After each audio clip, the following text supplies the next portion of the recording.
Welcome back, everyone. Ronin here. Now, this is the second fight in Shining Force, one of my favorite classics as a tactical RPG. Now, like as I was mentioned before, it's a lot easier to level in the first map, which is in here in the Abbey, I think it's called, because the mountains they actually cause issues trying to navigate through them, and the enemies are kind of very much spaced out, and your goal is to get here. So it's much easier to level in the last fight we were in. Which is why I got to 5, which is definitely overkill. I can't move with my mage.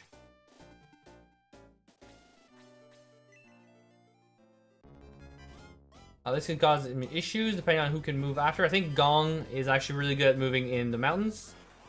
It's going to be between him and Hans, my archer, to cover some of the ground here. Oh, and Luke also. Alright.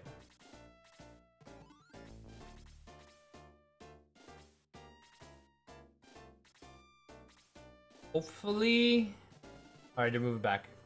I don't remember the scripts perfectly. Because in my mind, if he moved up 1, because it's my archer, then I'd be stuck there because I can't hit right next to me. There's no melee attack on an archer.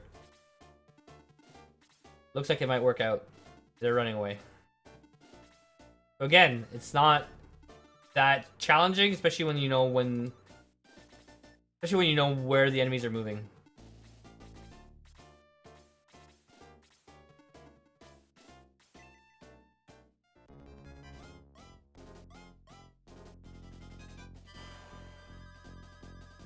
And if you know how the leveling system works, it makes the game a lot easier in the long run. Because you could definitely mess up the promotion system where you're not going to learn new spells and your character's going to be limited if you promote yourself too early. And that would be level 10. You want to promote yourself at level 20. Give yourself the best chance to succeed.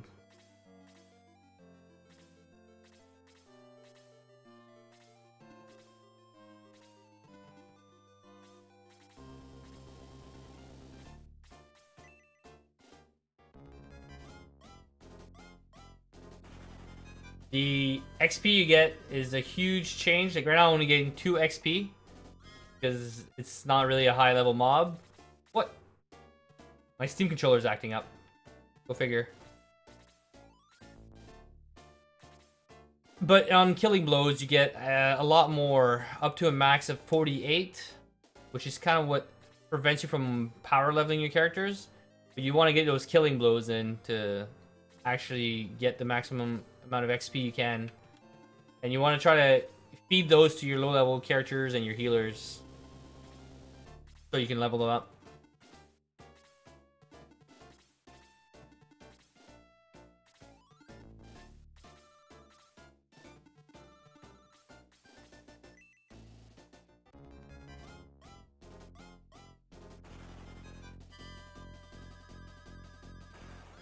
Oh, he attacked twice. I'm not sure what governs that skill. There's no stat that I know of.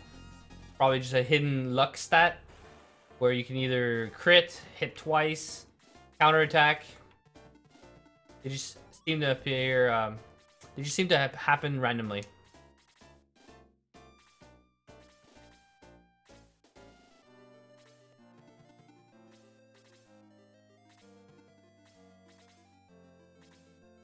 See, the bottleneck there is just keeping people behind. The knight may be able to catch up once we clear the mountains. Other than that, it's just going to be the first few soldiers.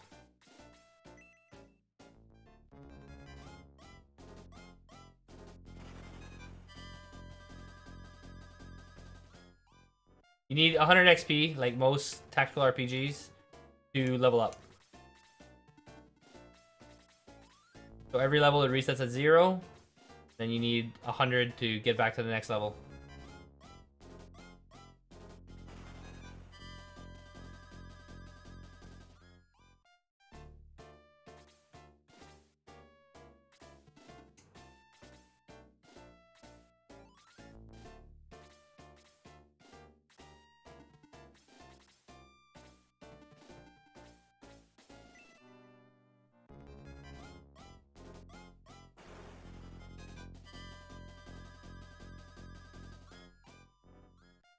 So he got 8, I think, out of that one. That would mean he got 4 times the experience for doing the same thing, except because he got the killing blow, that's where you get the XP gain much faster.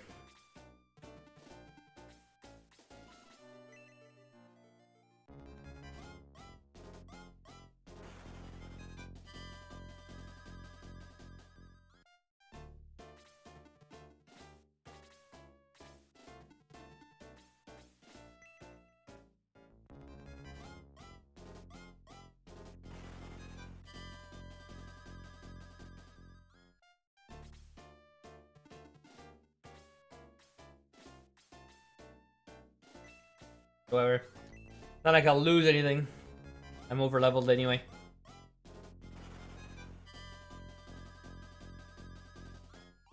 What you want to do though is you want to plan your group in the long run. You want to know who you're going to be using towards the end game, so you can spread those special weapons amongst your group. Not everybody can equip everything. So swords and axes for warriors like Luke. Nothing for Gong because he's a monk. Archers, you know, you get 3 archers in the game. You only want to have max of 1, if any. I don't find the archers being all that great, in my opinion. Maybe Lyle would be the exception, which he's like a knight mix of archer and knight. Just you can't use melee weapons still, though. Or a centaur is the word.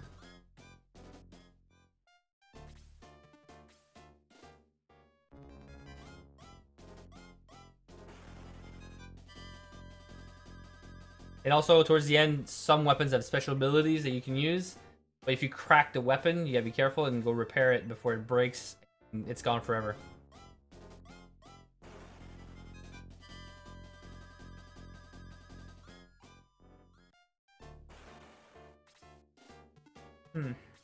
Kill it.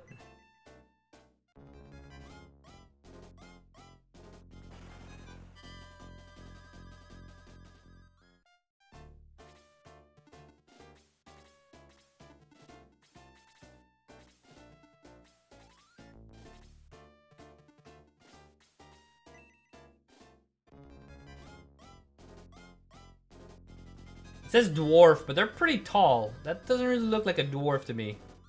Like a giant.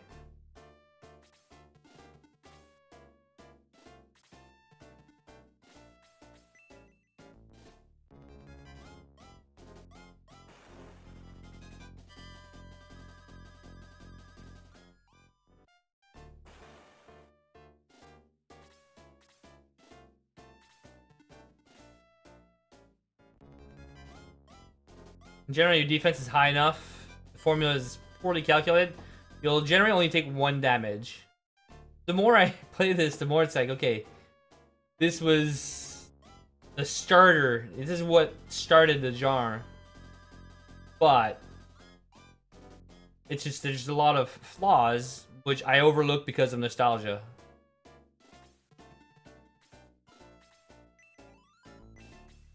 The Game Boy Advance Edition, with the increasing difficulty every time you play, what would be nice for it is if you could skip having to play 5 or 6 times before it gets challenging.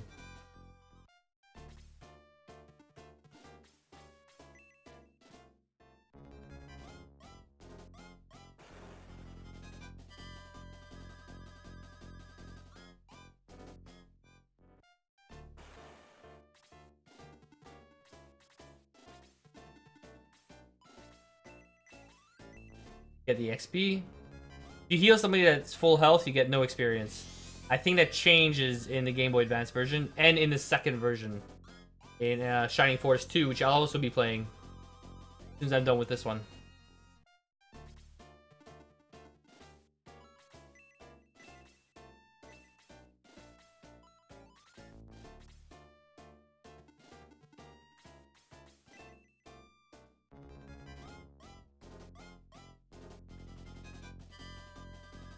Fades.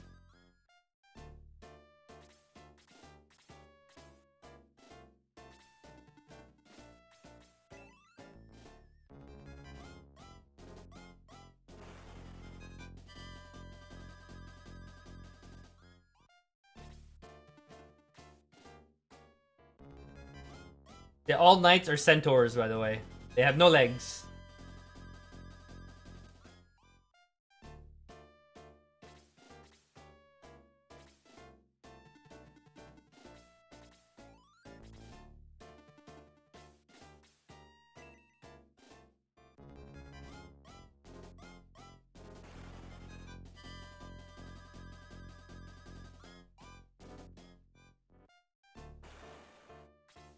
The story has some pretty good plot twists, if I remember the story correctly, because I tend to skip over it after I've already watched it once, or at least read it once in this case. Got pretty good depth, I would say, for a game that age. And cast, like the heroes you have on your team, they're pretty diversified, which is nice. I don't typically like having a massive amount of heroes, but in this case, it works out very well. Not as well as XCOM 2, being able to make your own squads, but it's well done. It'd be nice if the protagonist, Max in this case, which I call Ronin, if he actually had dialogue. I'm pretty sure he does not have. He's the silent type, like in some other RPGs nowadays. I think Final Fantasy VII, I'm pretty sure Cloud didn't talk either. I think also Breath of Fire didn't talk. Quite a few of them in the RPG sense that protagonist just doesn't talk. Don't know why that is.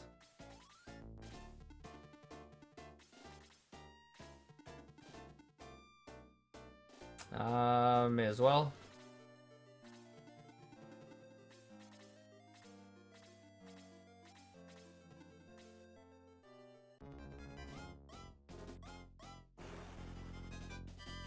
You'll find that you have a lot of tank characters, so it's good to use them to bottleneck the enemy, or at least block them in this case on the bridge.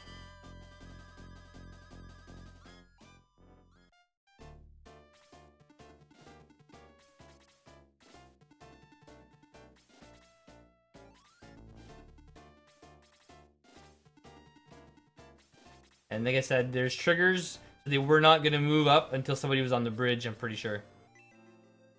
But you don't want to get cornered into by like those three, so you don't want to get too close in there and not be able to finish them off. So only having to deal with one at a time is fine. Perfect, actually. Now they're stuck there.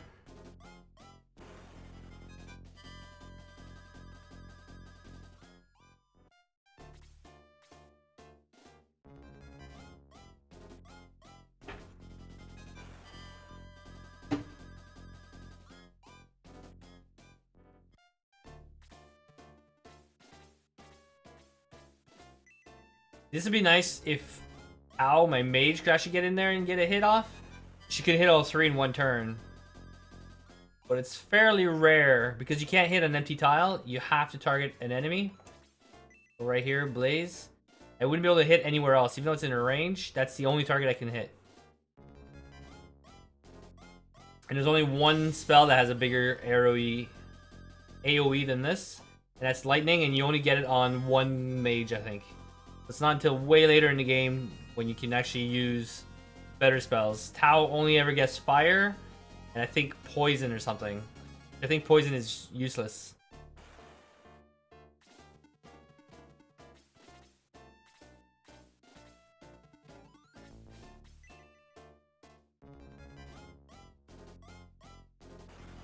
Alright. That's the end of the second fight. We made it back to the starting castle. Is it. So I'll bring the game back for the third map.